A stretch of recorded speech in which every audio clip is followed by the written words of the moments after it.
Before we get into tonight's stories, drop a comment and tell me where you're listening from. I write these from New Jersey, and every time I see how far they travel, it genuinely surprises me. Let me know you're out there.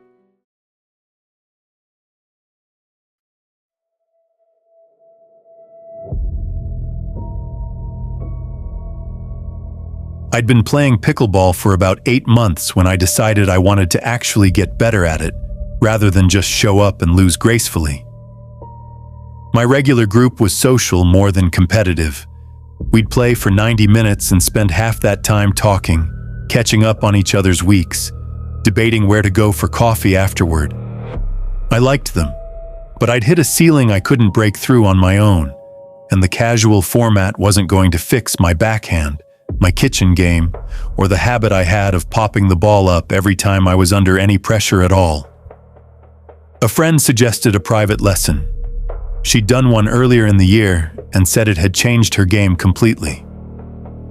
I went on one of those community sports apps where local instructors list their services alongside yoga teachers and dog walkers and people who'll organize your garage for $150 an hour.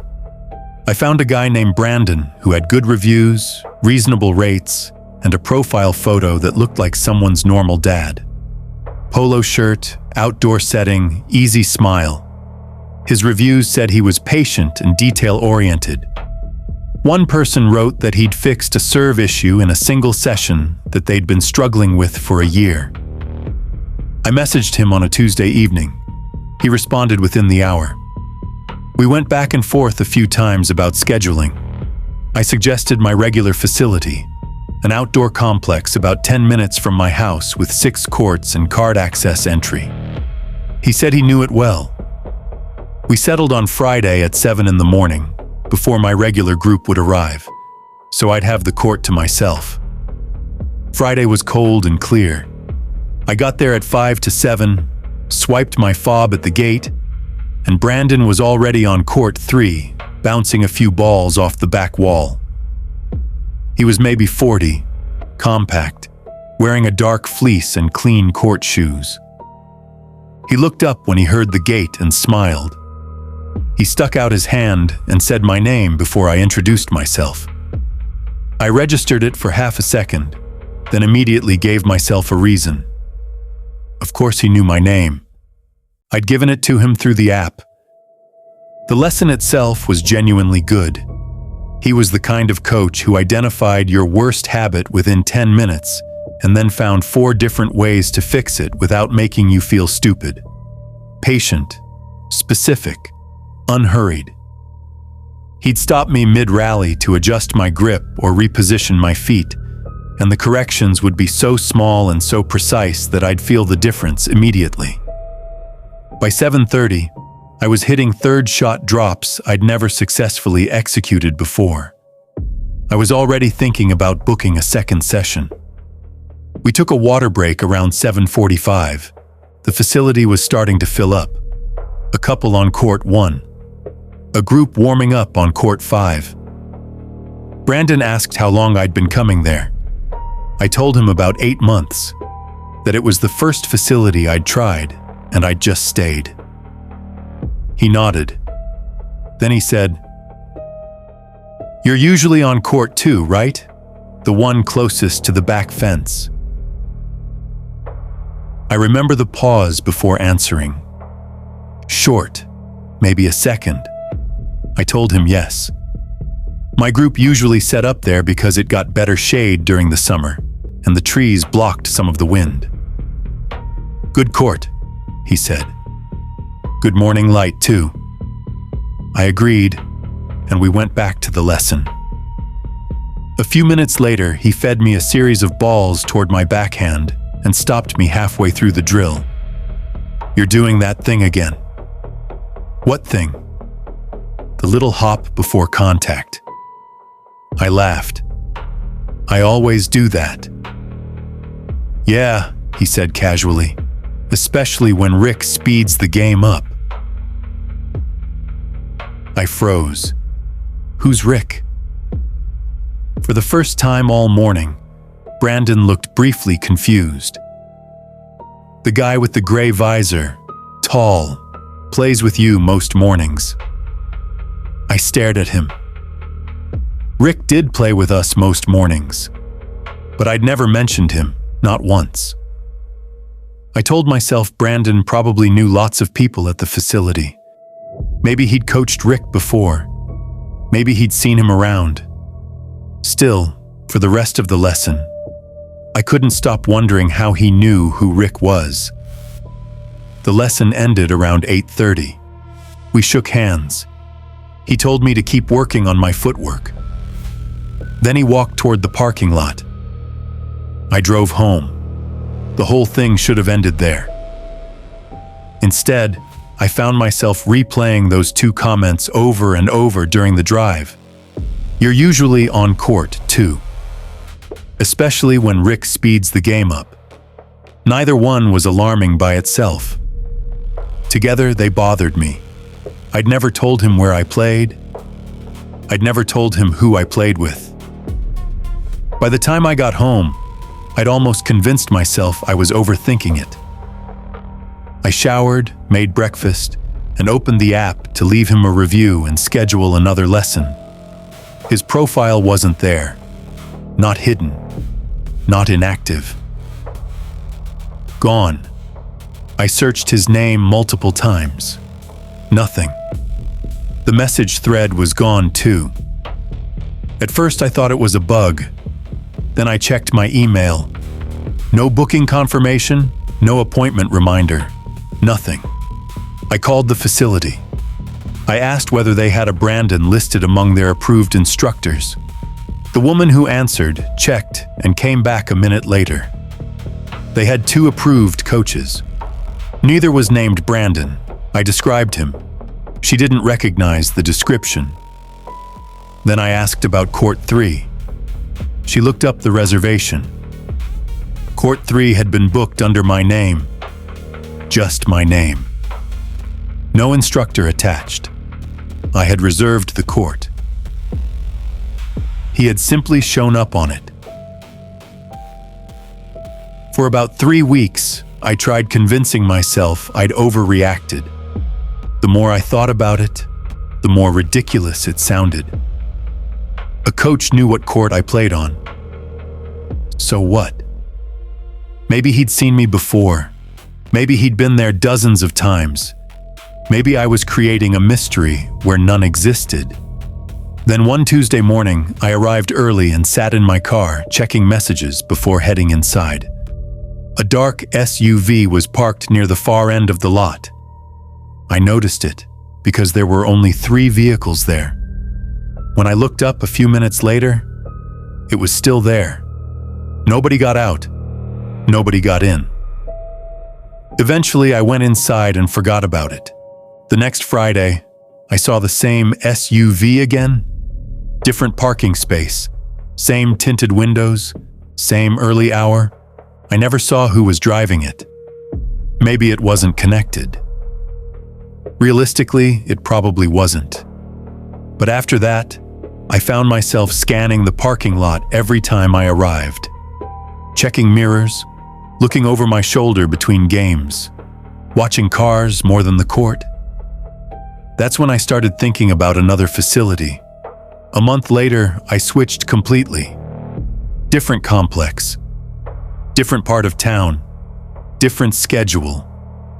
I told my regular group I wanted to try somewhere new. Most of them followed me without asking many questions. I haven't booked another private lesson since. Not because I'm certain something terrible was about to happen. The truth is, I still don't know what Brandon wanted. Maybe he was exactly what he appeared to be. Maybe he was just a coach who'd spent enough time around the facility to recognize people. Maybe every strange detail had a perfectly reasonable explanation. A few months ago, one of the women from my old group sent me a photo from a Saturday tournament at the original facility. Just a group picture. 8 people standing near the fence, smiling at the camera. I looked at it for maybe 2 seconds before zooming in. Near the back courts, partially obscured by the fencing, was a man walking past. Dark fleece. Similar build. The image was blurry. Far too blurry to identify anyone with certainty. I never showed the photo to anyone. I never replied to the text. Maybe it wasn't him. The rational part of me says it probably wasn't. But every time I look at the picture, I think about that morning. About how casually he said it. "You're usually on court too." Like he wasn't worried whether I'd notice. Like he'd already been watching long enough to know I wouldn't.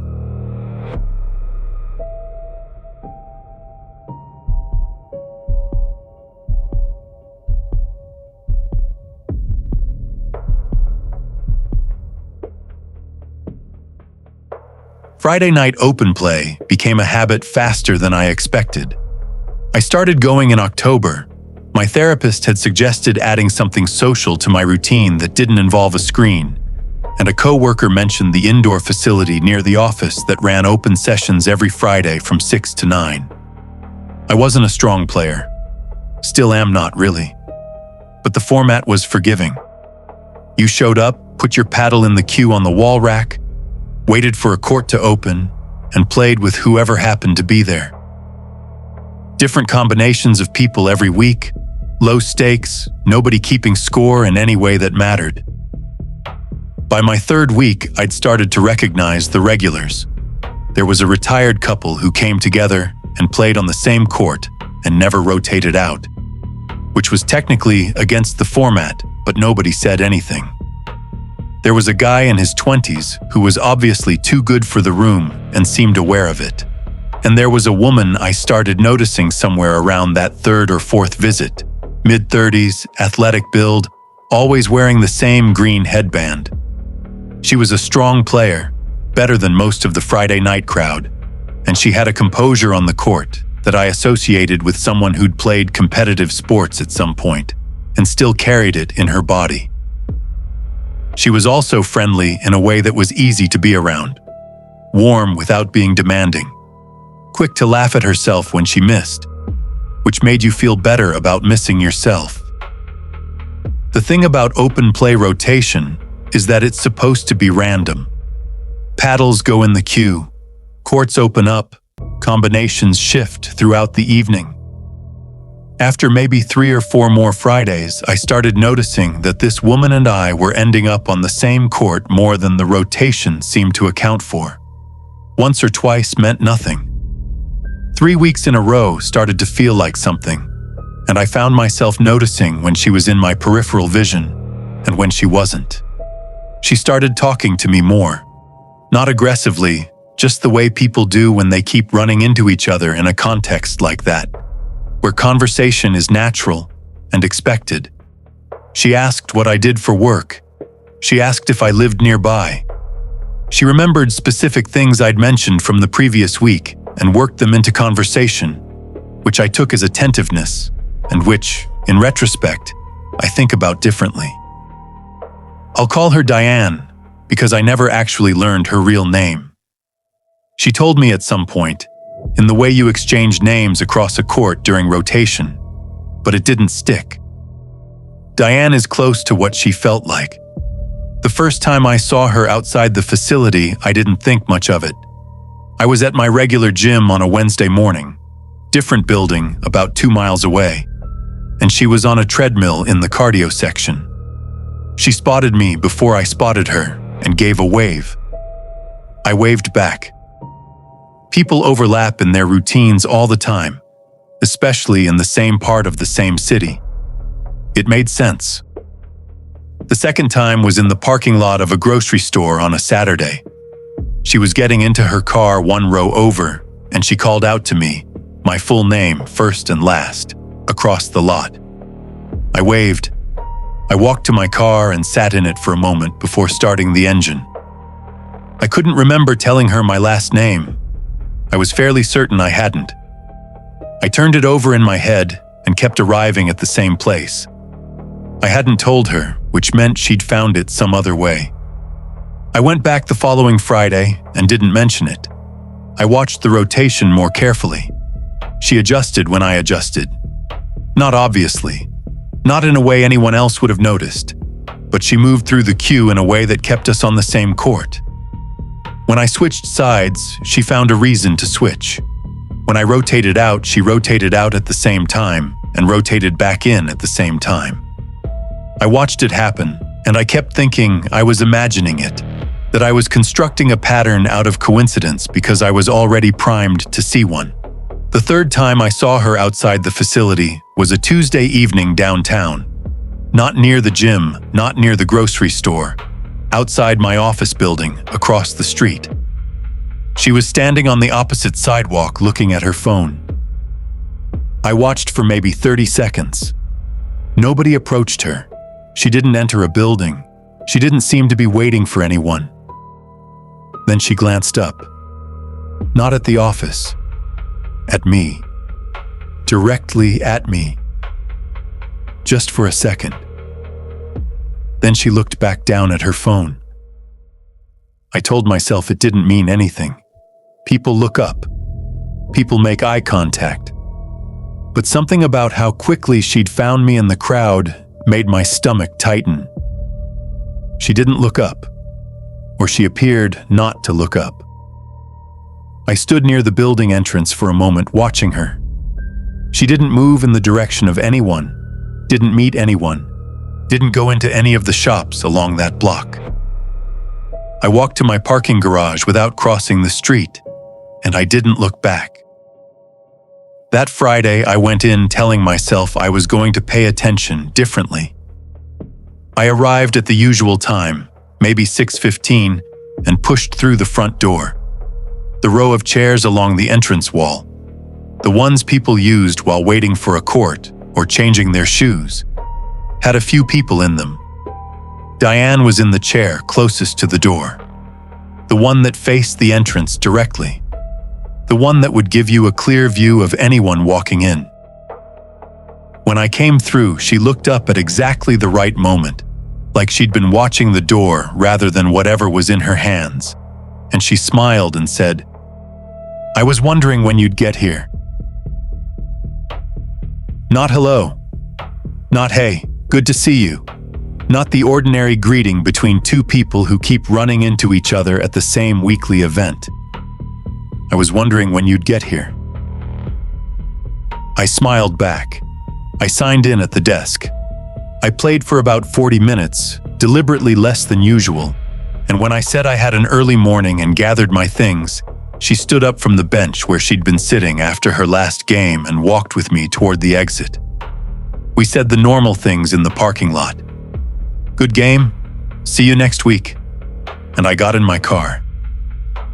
I sat for a moment before starting it. In my rearview mirror, I could see her crossing the lot.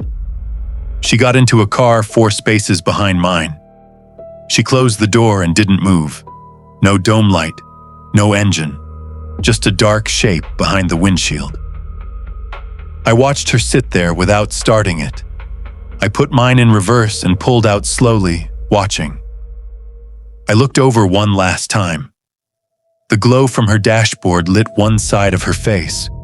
She wasn't looking through her windshield. She appeared to be looking toward my car. I looked away before I could be sure. I took an exit from the lot that added a few minutes to my drive, but put distance between us in a direction I rarely used. I watched my mirrors most of the way home. I didn't see her headlights. I didn't go back the following Friday, or the one after that. When the friend who'd originally suggested the facility asked why I'd stopped, I said work had gotten busy. That was easier than explaining something I couldn't fully prove. A pattern I'd watched develop over 6 or 7 weeks. A feeling that had started as vague discomfort and arrived somewhere much colder than that by the end. The way a Friday night social event, something I'd added to my life specifically to feel less alone, had quietly become something I was afraid of without being able to point to the exact moment it turned. I've joined a different facility since. Mornings now, not evenings. Smaller group, people I've gotten to know slowly and carefully. I don't go alone anymore if I can help it. I never saw Diane again. I want to say that's a relief. Most days it is. About 3 months after I stopped going, I got a friend's suggestion on social media. No mutual friends, no shared workplace, no shared hometown, just a profile picture. A woman wearing a green headband. I stared at it for a few seconds. Then I blocked it. Maybe it wasn't her. Realistically, it probably wasn't. But there are other days when I think that not seeing her anymore might only mean she stopped wanting me to.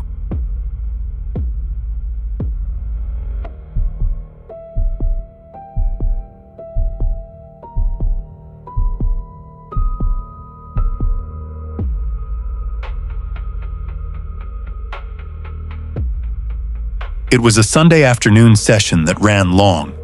There were 6 of us, a loose group that had formed over the summer through a combination of the facility's open play roster and a group chat someone had started. And we were all playing well enough that nobody wanted to be the one to call it.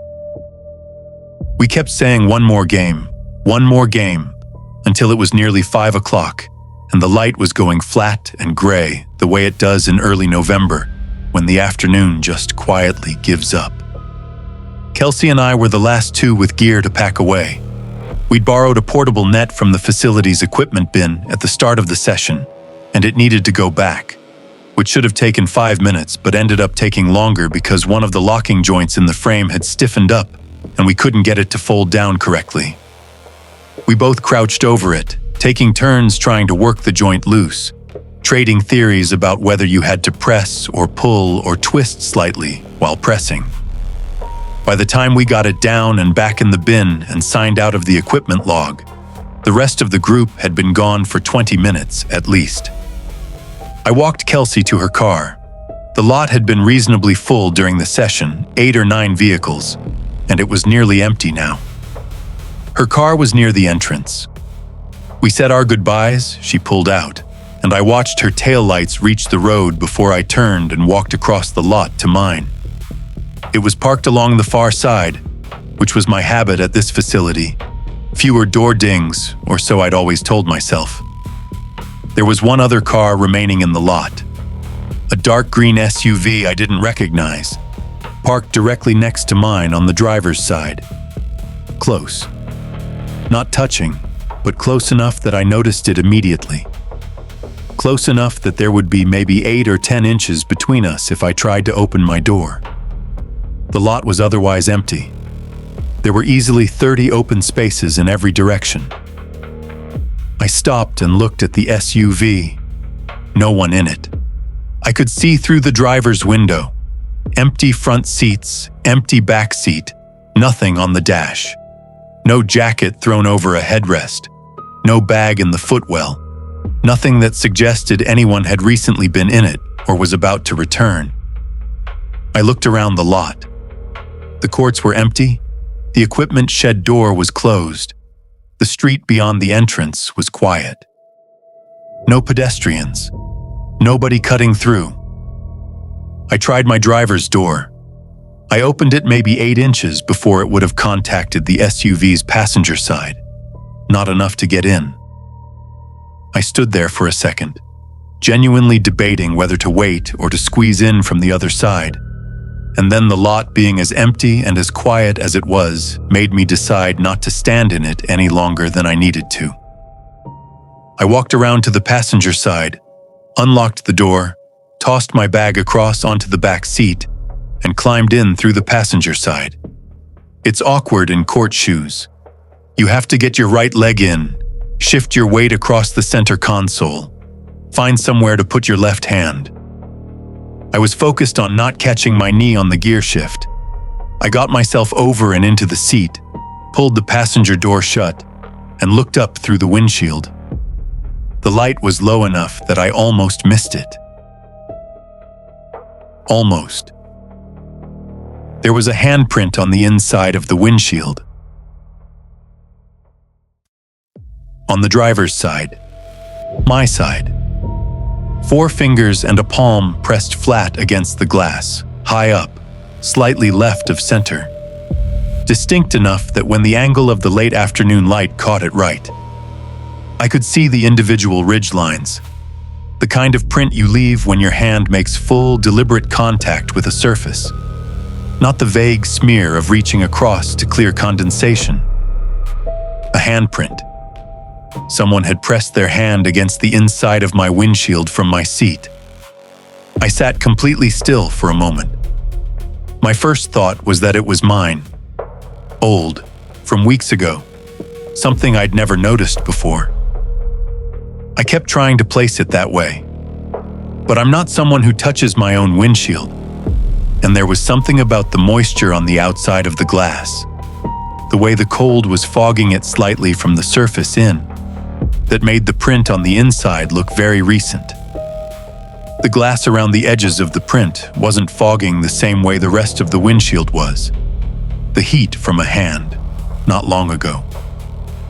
I locked the doors. The button held down until I heard the double click. I sat there with the car not running, and I looked at the equipment shed. Closed. I looked at the courts. Empty. I looked in my rearview mirror at the lot behind me. The green SUV. Nothing else. I thought about the sequence of events. During the session, the lot had been full, and a car parked close to mine wouldn't have stood out or been remembered by anyone. Sometime during those hours, or in the window after everyone else left, while Kelsey and I were fighting with the net frame, while I was walking her to her car, in those 5 or 6 minutes when I was on the other side of the lot with my back to mine, someone had been in my car. My spare key. I'd kept it in a magnetic case under the rear bumper for years. It was the kind of habit you develop after locking yourself out once and then never question again. I got out of the car, leaving the door open, and crouched down and ran my hand along the inside of the rear bumper. The case was gone. For a second, I actually convinced myself I'd misplaced it. Maybe I'd taken it off months ago. Maybe it had fallen loose somewhere. Then I remembered using it at the beginning of summer after locking my keys in the trunk during a tournament. I remembered snapping the case back into place afterward. I remembered because I'd cut my knuckle on the bumper while doing it. The key had been there.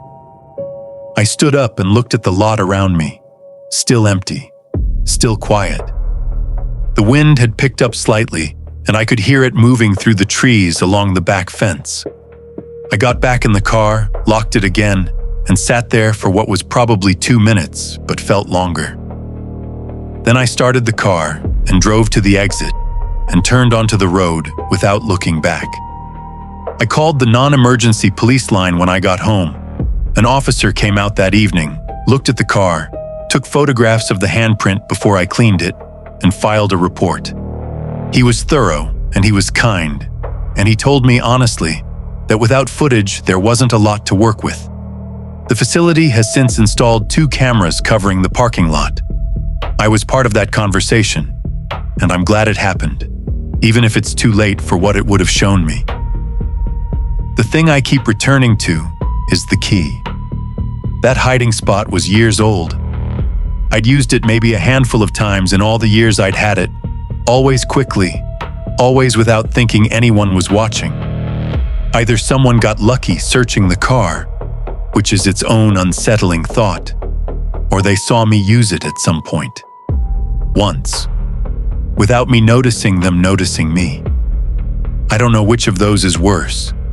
I've been trying to figure it out for months, and I keep changing my answer, and I think I'll probably keep changing it for a while yet. A few weeks after the report, I had a locksmith rekey the car. While he was working, he asked a question that caught me off guard. He wanted to know why one of the locks showed signs of recent wear that didn't match the others. I asked what he meant. He pointed at the driver's door. He said it looked like a key had been used there repeatedly. Far more often than the passenger side. I didn't tell him the story. I just paid the invoice and left. The green SUV was gone when I came back for my things the next morning. The facility had no record of it in their lot, and no camera footage from that angle at that time. It belongs to no one I can identify and nowhere I can trace. It was just a car that was there and then wasn't. Parked close enough to make sure I couldn't get in the normal way. Close enough to add 30 seconds to what should have been a simple walk to my car and a quick drive home. 30 seconds that, if someone needed them, would have been more than enough. If these stories kept you up tonight, my psychological thriller audiobooks are on this channel. Full length, same dark tone, completely free. Start with The Blackout. Link in the description.